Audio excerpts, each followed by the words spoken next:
Айзада Жамгырчиева, урматтуу алдыңкы күндөгү иш-чара ээлери, жакында эле аппендициттен операция болдум эле, кичине жакшы болуп калып, кайра иштеп баштагам.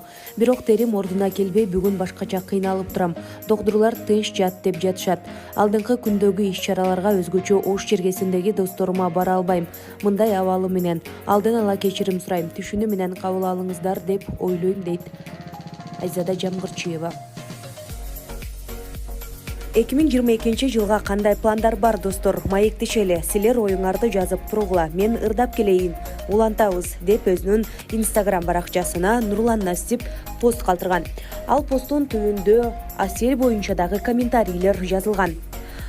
Анда Аселя менен эле бирге болчу, жаңы 2022 жылда уулду болгула дешсе, башкалары Асель экөөнө бакыт каалашкан. Ал эми Асель сонун жар таап турмушка чыгып кетсин деген дагы комментарийлер жазылган.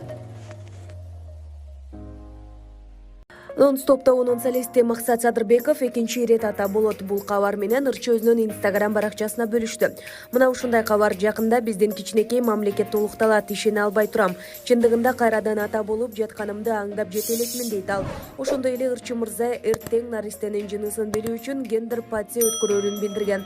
Максат Садырбеков менен жубайы Айсулуу Молдалиева 9 жыл кыз жигит болуп сүйлөшүп, 2019 баш кошушкан. Учурда жубайлардын Мия аттуу кызы бар. Булак Сперкейже.